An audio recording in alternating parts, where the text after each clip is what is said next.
G'day there guys, Marky here, and welcome back to another episode of r/relationship advice. With that said, let's get right into it.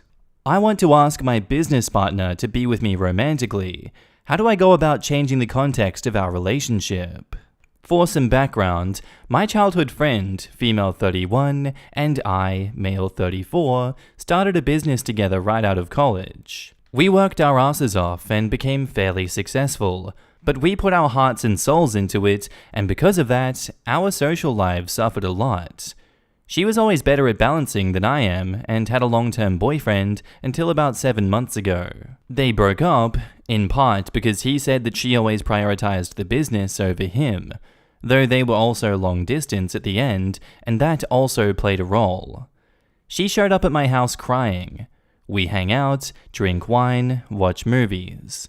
I'm chronically single and tipsy, and she was now single and tipsy, plus neither of us had had sex in a while, and one thing led to another. We agreed the next day to never discuss it again. We didn't want to screw up everything that we've worked for, or our friendship.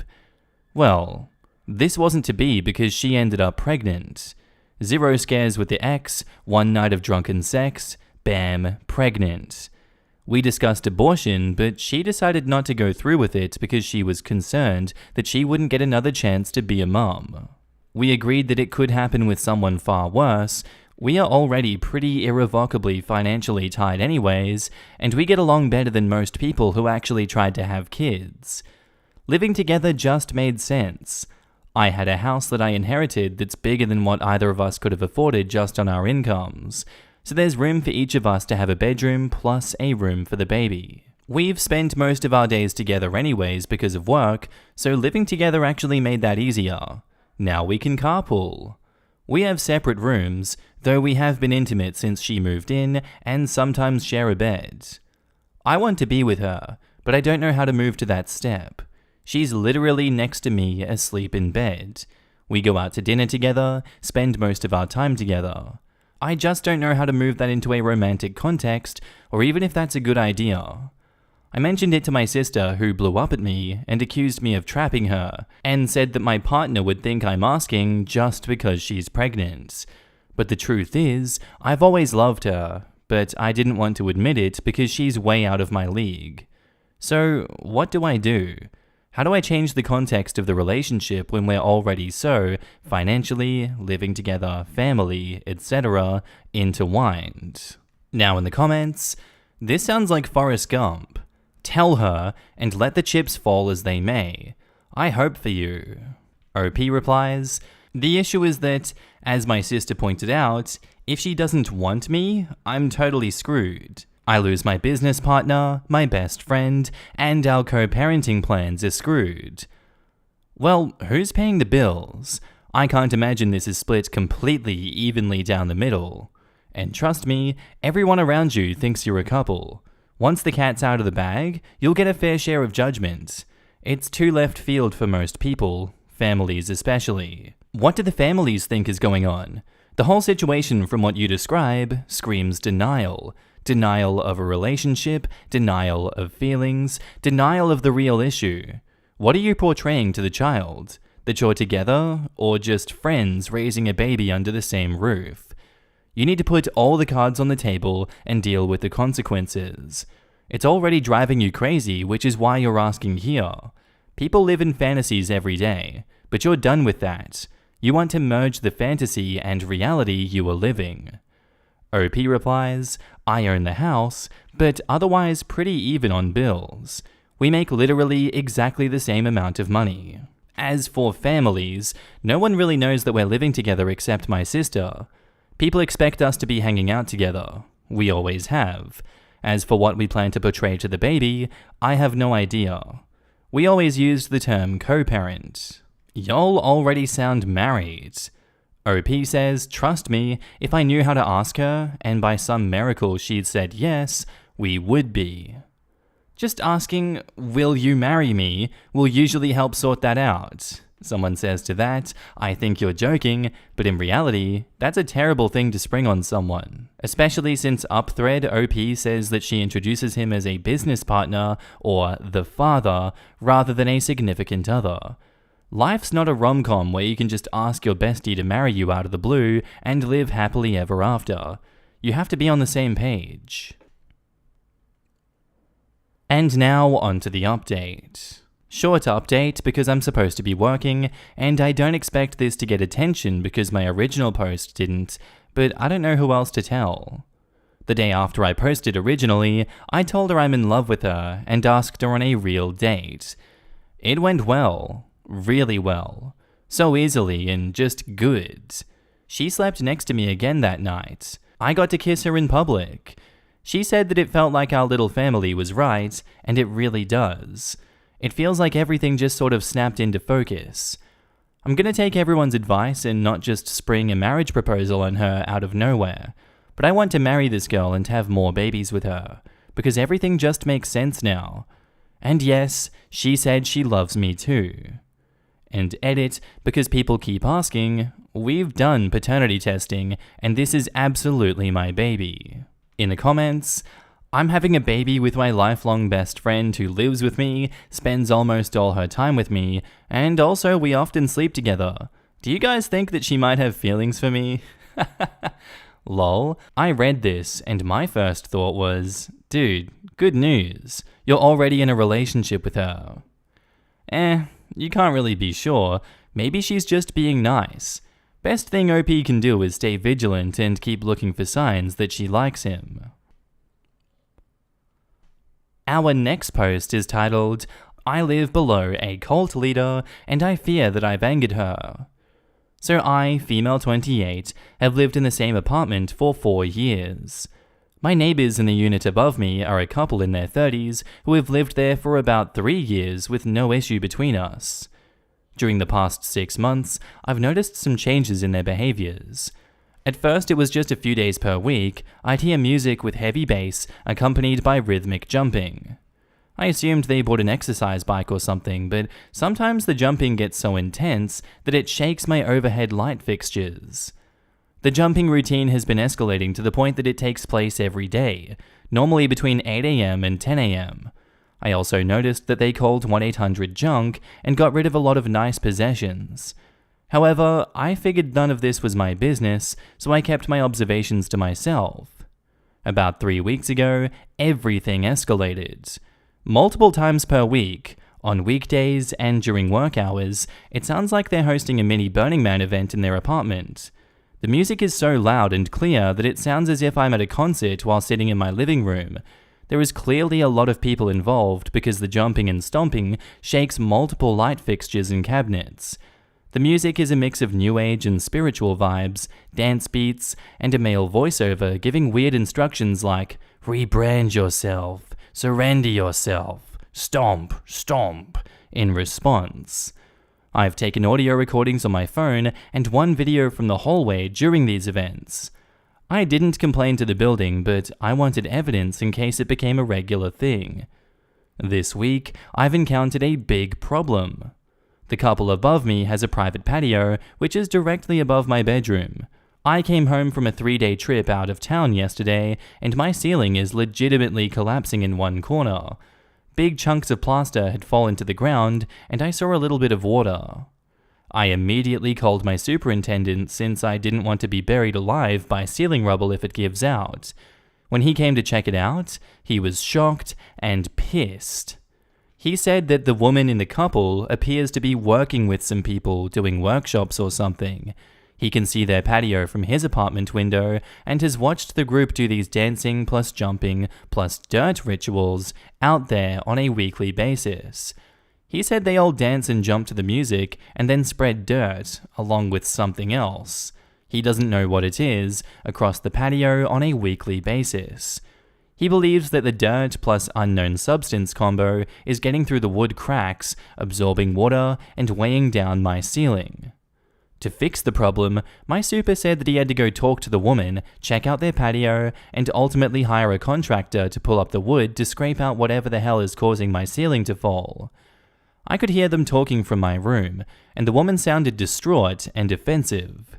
When my super left, he called me and warned me that she might try to come down to my apartment and demand to see the damage, but don't let her in. This was a little concerning to me. Is she a threat? The damage is real, like I wouldn't mind showing her. She started playing her music again relatively loud, kind of like a warning shot.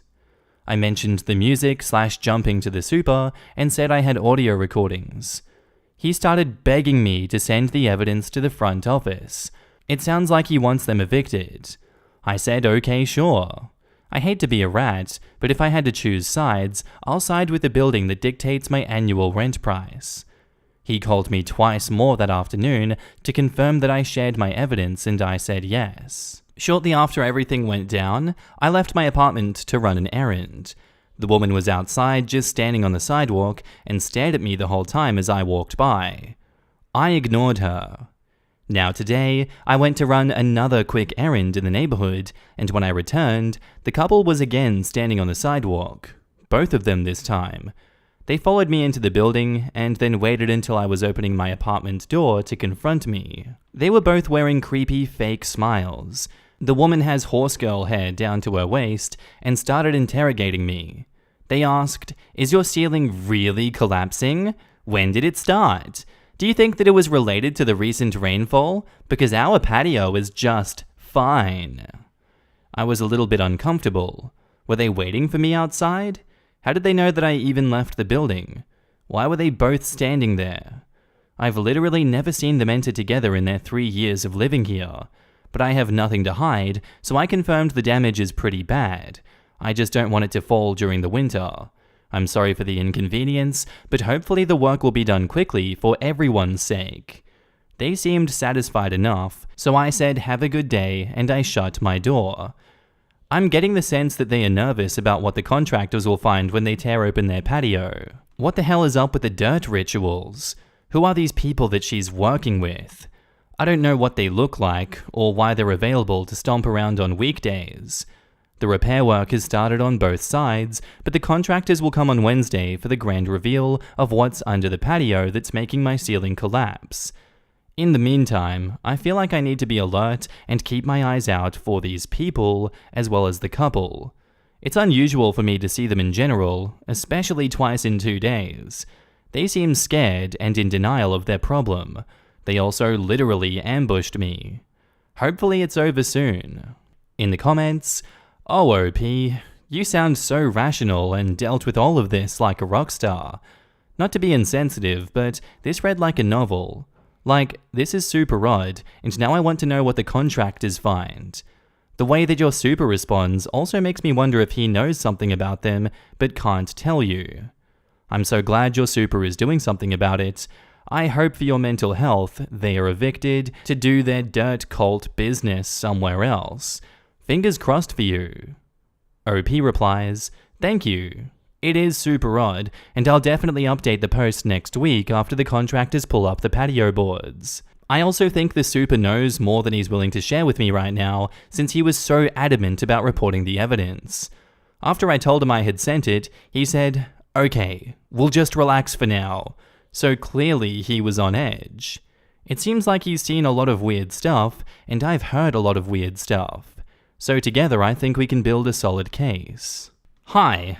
I won't go into detail for privacy reasons, but I work with a company that does all the actual human-needed work for incident reports for a ton of apartment companies.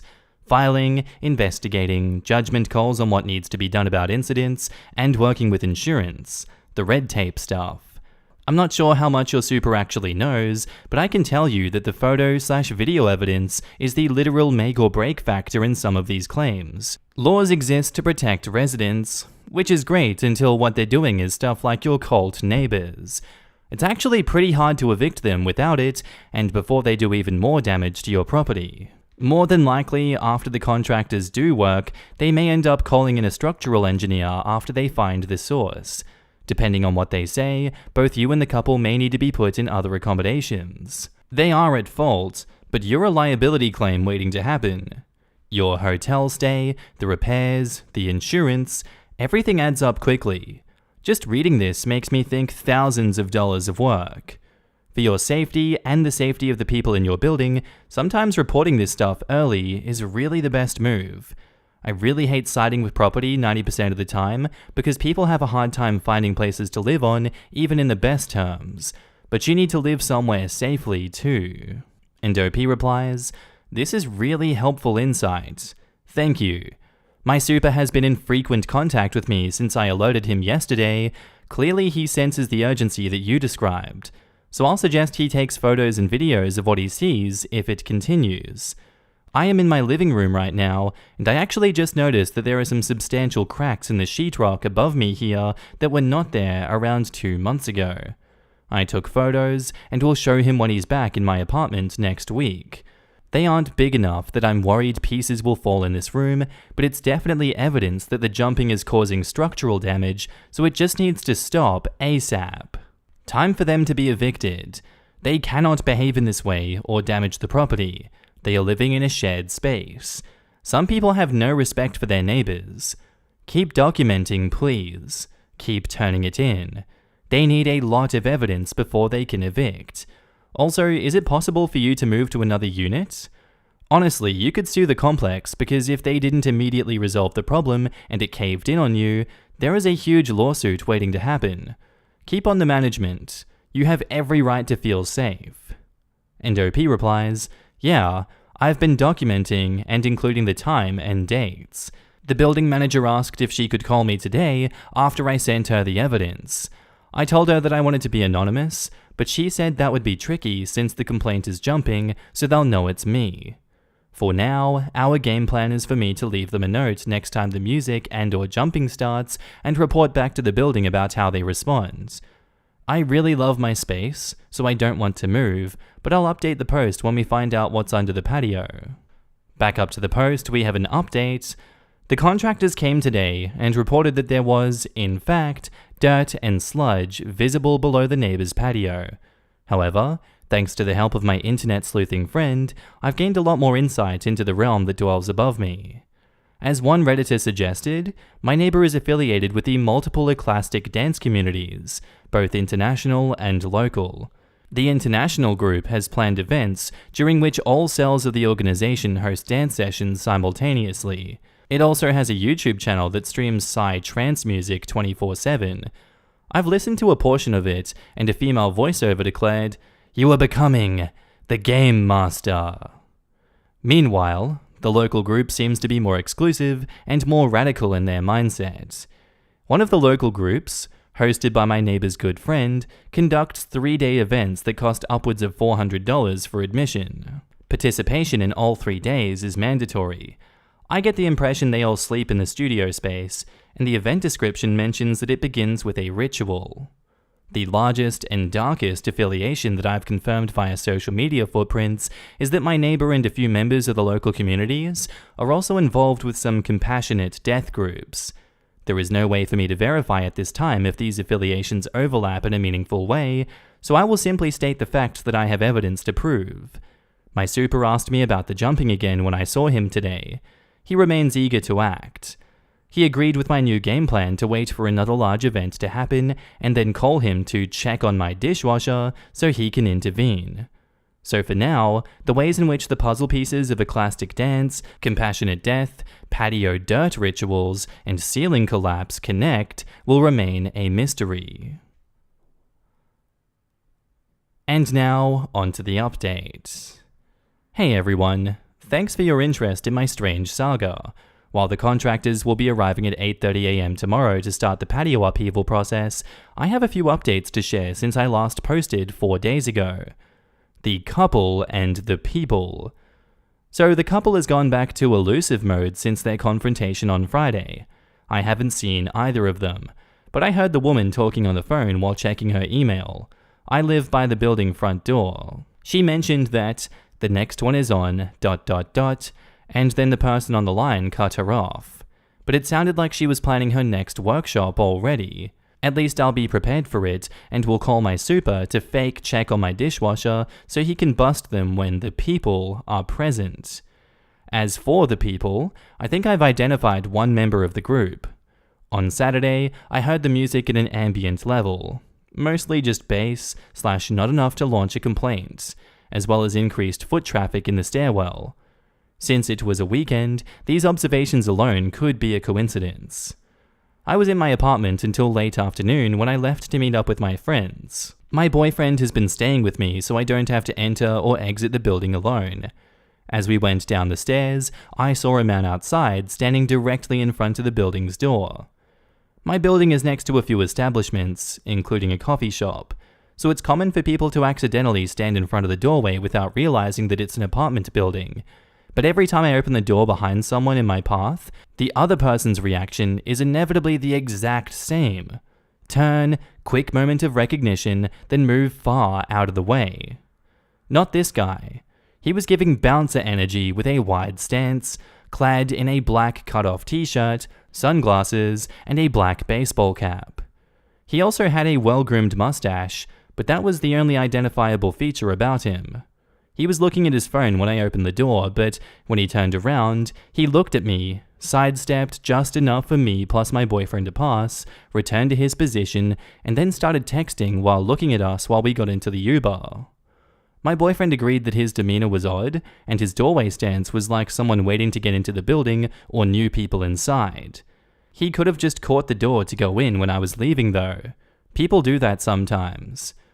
After this encounter, along with the fact that I heard more people come into the building that day, a potential theory is that the group wanted to know when I would be out of my apartment so they could do their jumping routines without interruption. I think I saw the same man the following day, but he was sitting on the bench next to my building's front door instead of standing. I'm also not 100% sure that it was him because he wasn't wearing the baseball cap, balding head underneath, and sat hunched over his phone so I couldn't see his face well. But I did notice the well-groomed moustache. The next steps. Yesterday, my super was the one standing in front of the building. He hangs out around the block every day, but he was leaning on brick between my building's front door and the establishment to the immediate right. He told me about the 8:30 a.m. contractor arrival on Wednesday, but I wonder if he was also scaring off the weekend door guard with his presence. Now for the final clues of interest. I'm Instagram friends with a person who lives on the 3rd floor of my building. She looks a little older than me, mid-30s, but we have similar energy/lifestyles. Unlike me, she's a big Burning Man person. I'm not sure if the couple actually went. Their music just reminded me of it. So there was a small chance that I'm living in a Rosemary's Baby scenario. I decided to message her on Sunday to find out if she knew anything. She said she was sorry about my ceiling, confirmed that she's heard the loud music a few random times inside, and agreed the dirt spreading sounded bizarre. She hadn't witnessed anything, she doesn't seem like the investigative type, but she did send me a short video with her view of their patio. While the patio's appearance was nondescript to an average viewer, there were a few strange things that stood out to me. On the day my super chipped off all my unstable ceiling plaster, Friday, I also heard a power drill and potentially a saw at work on the patio overhead. Of course, I assumed some preliminary work was taking place to prepare for the contractors, so I didn't think anything of it. In the Sunday video, there were a lot of plants all around the perimeter of the patio. The center of the patio was empty, no objects, while a wicker couch was positioned in the corner directly above my damaged site. Why this is weird. First, I used to be able to see an outdoor dining table plus at least 4 plastic chairs in the center area. Maybe they got rid of these when they called 1-800-JUNK. Second, plants would potentially explain some of the dirt, but why was there a couch atop the area with ceiling collapse instead of plants? The couch was likely moved to that spot recently since it was allegedly rainfall that caused the water damage overloads. A wicker couch would have shielded that entire area from excess water. Third, like I said, I swear that I heard a power drill and saw on Friday afternoon, but from the video, all the wood planks looked intact. In fact, the entire patio looked undisturbed despite the fact that the contractors are coming and will need a clear space. So it is possible that they got a head start with work in the water damage area, and then covered up the opening with the couch? Maybe they wanted to clear some of the evidence. I haven't heard any sounds of moving objects, i.e. plants, couch, etc., since I saw the video on Sunday, so I'm wondering what their game plan is for the contractors. I would expect them to at least move the plants, and the couch will ultimately have to move since my super said they'll be tearing up the entire deck to make sure that my ceiling is safe again.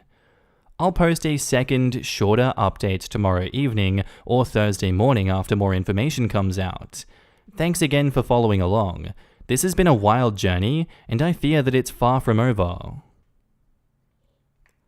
And now onto the latest update. On Monday, my super came to replaster my bedroom ceiling. First, he said that my neighbor told the contractors she has a lot of plants because she makes bush medicines. She also told him that the dancing is a part of her professional practice as a healer for people who are in bereavement after the loss of a loved one.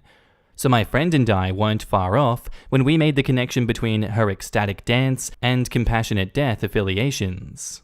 I showed him new cracks in my living room ceiling that are growing in size and number by the day. He told me to send videos of the cracks to building management, but management suggested that I start with a handwritten note by their door explaining how their behaviors are wreaking havoc on my life. Since the super was working in my apartment, my neighbor was actively bumping music plus jumping, I wrote a note in which I requested she reduce the volume of her music and be mindful of the intensity of her activities. I explained that the jumping, or dancing, was causing significant new cracks in my living room ceiling, and I offered for her to speak with me directly if needed. While I was reluctant to suggest this, I knew she might try another stalking trick if I didn't give her the option up front. So I sent her the note. After 90 minutes, my super said that he had to leave for an hour while the plaster dried, but that he would be back soon. Of course, my neighbor chose the end of this time frame to come down when I was alone. When I opened the door, she again had the biggest fake smile and said, "Hi," and then waved the note. "First of all," she said, "I want to thank you for your open communication. That is so important and so rare in our city." Fake flattery. She admitted that she dances, which she has to do for her mental health, but she claimed that she only dances in the mornings for about 30 to 60 minutes or 90 minutes max.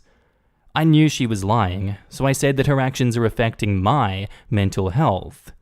She followed up with a range of excuses, including that they had been in the process of rearranging furniture, unpacking boxes, and then sometimes watch movies in the evening with their loud speakers. I showed her the cracks that were immediately visible from the doorway area. She pointed to one and said, "See, we used to have one table over there, but now we have two due to the furniture rearranging, so maybe that's the reason. We also have cracks in our ceiling, and we all have to share this space." I asked her about hosting any large events in the past month, which she flat out denied. She briefly mentioned that she does sessions, but didn't elaborate further. The following suggestion, I later realized, was entrapment. My neighbor said that she would give me her phone number, go upstairs, /lower the volume, then I should text her to let her know if I could still hear it. Thankfully, my super came back while she was in the process of sharing her contact information. She immediately tensed up, quickly gave the number, and then scurried off. As she passed my super, she randomly blurted out, "We're best friends now," referring to me and her. My super and I are both very aware of the antics, so of course he didn't buy that manipulation tactic. I texted her that I couldn't hear the music now, to which she responded, "So glad to hear that. Thanks again for opening a line of communication. I'm always happy to chat. Hope you have a lovely day. Prayer hands and a heart emoji." In retrospect, I think she wasn't playing the music at all. I also felt like our conversation was riddled with gaslighting, misdirection, and flat-out lies. I was somewhat confused, but I know what I've been experiencing and have plenty of evidence to prove it. Within hours of our conversation, my neighbor started up the loud music plus dancing as if nothing happened. I was furious. I took new audio recordings and immediately emailed building management with my new evidence. Footage of the ceiling cracks, along with a photo of my note. I explained that my neighbor was kind, though somewhat misleading, and expressed interest in accommodating my requests. I also said her behaviors were continuing as normal despite the false claims that she would take my experiences into account. The building manager said to keep her updated, but it was clear that she assumed the situation would be resolved on its own. Nope. My neighbor continued with the incessant bass-heavy music plus jumping shenanigans the next day, and the day after. I continued to document everything. On Wednesday evening, I went out for a quick errand and again was a victim of the stalking tricks. She ran into me as I was entering the building, waited until I passed her on the stairwell, and then spoke up. She acknowledged that I've probably still been hearing her activities the past couple days, and that I will continue to hear them for the next few days, all due to rearranging furniture. She said the coffee table had been sold that day. Not true. I was working in my living room all day and would have heard such a commotion in the stairwell. I said yes, I have been hearing her loud and clear. Shortly after this in-person encounter, my neighbor went on to host a party. I heard people in the stairwell who seemed unfamiliar with whose apartment they were even visiting, and one guest introduced herself as a friend of someone else. While the music was much lower, the group began running back and forth overhead. Hearing these strange activities without the music was somewhat creepier than with the music. I took more recordings and then retreated to my bedroom. But of course, the group decided to migrate to their patio, right above my head again. By 10:30 p.m., I had enough. They were no longer dancing, but the group's chatter, along with the ethereal music, a female soprano singing vocalizations, was too much. I sent her a text. I explained that I understand she has every right to host guests in her space, but I was perturbed by the way that she'd said to my face that any excess noise I might hear in the coming days was from rearranging furniture. I said that I could hear music and conversations very clearly as the noise filters through my AC unit. I also said to please let me know if they will be hosting events in the future so that I'm not caught off guard. While my neighbor didn't respond that night, within minutes of me sending the message, the group began to sing the Happy Birthday song in the most somber way that I have ever heard it sung. I was able to record the second half of it. They sang in a monotone, and there was no clapping, cheering, or any standard signs of merriment that occur after singing the song. The following afternoon, my neighbor sent me a wall of text, in which she continued to lie. She said that the gathering was very small, only 4 friends, so it didn't even cross her mind to let me know when she saw me earlier. She also said that it was the first time they had hosted more than 2 people over this entire year. I honestly had to laugh at that.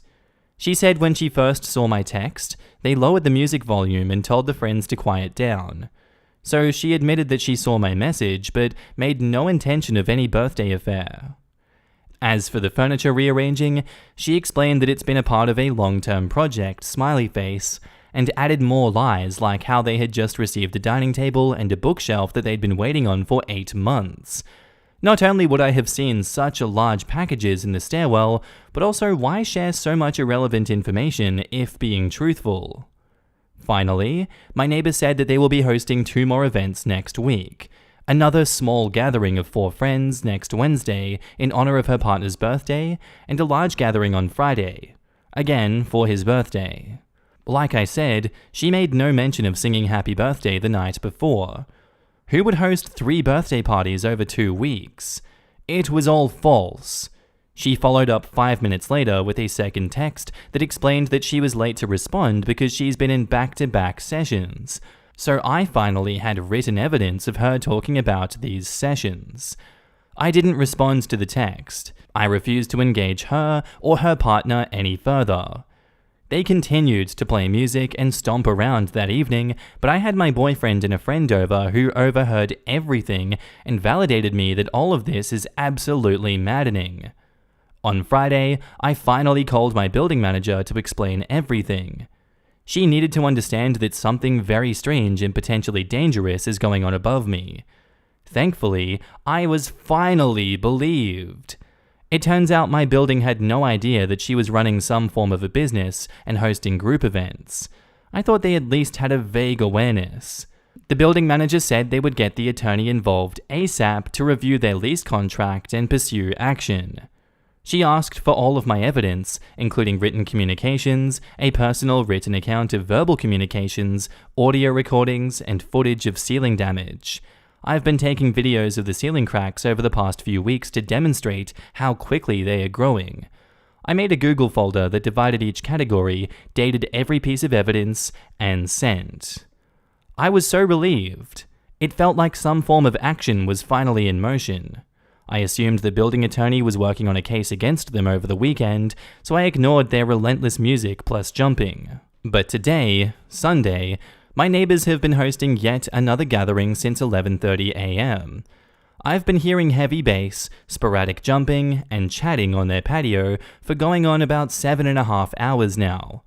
While I've continued to collect my evidence, I decided to wait until tomorrow to check in with management. Around 5 p.m., I was quietly sitting on my couch when, out of nowhere, I heard the door open from above. Someone jogged down and then pounded on my front door. I didn't move a muscle. The person on the other side waited for about a minute. I thought that I heard keys jingling, and then they slowly retreated back upstairs and shut the door again. Honestly, I have no idea what's going on now. The music plus jumping increased after the knocking incident.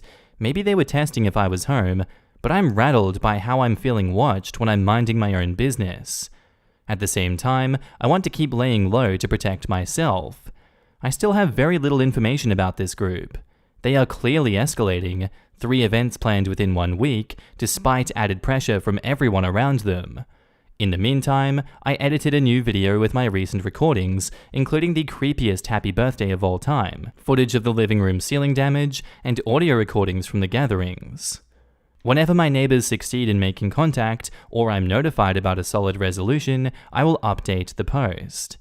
Please don't comment with remind me notifications, but to whoever is listening, thank you for supporting me during this insane neighborly crisis. Once it's all over, I hope that I never have to meet these 2 quacks again. In the comments, if you're in the US, you can tell the cops. Disturbing the peace is a real thing. Also, get enough of those and it voids an apartment lease, making it easier for the landlord to kick her out. OP replies, yeah, that's part of the plan now. I called the building manager again this AM, and she said next time call the cops ASAP for noise complaints. That way we'll have the police report / more evidence. Honestly, you have the patience of a saint. I would have called them by the 3rd time that they were making all that noise. I sincerely hope that the building manager and lawyers are able to remove them from the building / complex and that you are safe. Something about them terrifies me. I am so worried that the ceiling is going to fall on you. It does not sound safe to live there at all. Have the contractors come by yet? I really hope that you can move out ASAP, as your apartment doesn't seem structurally sound. OP says, yeah, the contractors plus super worked last week. It took like 4 days due to the amount of damage to fix all of the new cracks. Building management requested we do this, and then I sent them dated videos of the repairs. That way, when the cracks inevitably reappear, we'll have even more evidence that the cause is their activities. I'm honestly baffled that you're the only neighbor who seems to be complaining about this. Do the others not hear it as well? OP says, I know, right? It's a small, vertically arranged building, so I'm the only tenant that's affected below them. I asked the tenant above, and they said that they've heard the music at random times, but they also work in office, travel a lot, and have a similar nonchalant attitude as I did initially. I think they can't hear the bass reverberate as strongly or hear the stomping. I would not have lasted 1 day with that crap going on above me. That would have been constant calls to the building manager, owner, whoever I needed to get involved to stop the excessive amount of noise and music and jumping up and down and stomping going on above me. WTF. I would have asked to be moved or released from my lease if no resolution was immediately found. Holy hell, I am so glad I no longer live in a multi-family building. Some people have no respect for anyone else. I know, right? Call the building manager, the police, a lawyer, anything to get the ball rolling. The building manager should have never had her write the note. They are putting her in danger. I would get a lawyer and state that the active threat to her safety from both these people harassing her and the ceiling collapsing in on her, they better do something or they would legally be on the book. I kept waiting for the next update to say, my ceiling caved in and there are 10 people in my apartment now. I just hope that the dirt is not human ashes, with all the weird ritual stuff for departed and all. Could you imagine leading a ritual in which remains are trampled into the earth, but instead, they're being trampled into someone else's floor and another person's ceiling? That's like a buffet of defilement. And that's where I'm going to end today's episode, guys. I do hope you enjoyed. If you did, let me know what you thought of it down below, and I'll see you in the next one. Bye.